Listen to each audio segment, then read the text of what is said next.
What are the biggest factors impacting housing supply and demand in 2021?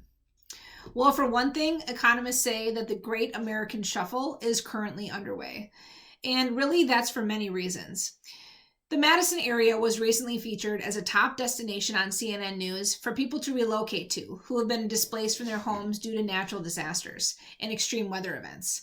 This includes earthquakes, flooding, forest fires, and we're seeing more and more out of towners that are wanting to transition to the Midwest due to these alarming natural disasters and the fact that they want a safe place to live and to raise their families long term without a fear of being displaced.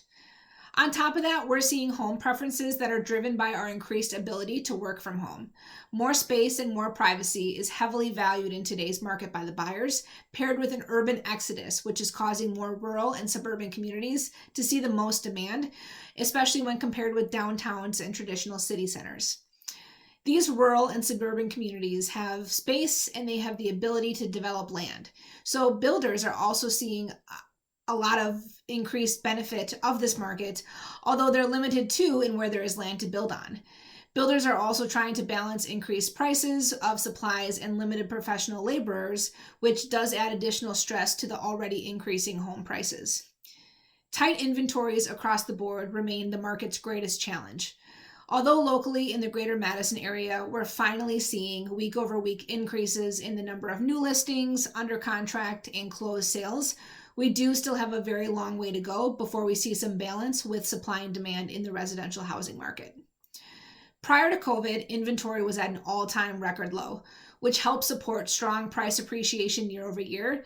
But then COVID came and that resulted in inventories declining by another 25 to 30% at least. On the flip side of low inventory, low mortgage rates continue to impede turnover and stall the market because there's many families that are choosing to refinance over selling, on top of other COVID concerns that continue to prevent some sellers from transitioning to their next phase of life, as is the case with baby boomers who are looking to transition with senior living, for example, but they can't right now.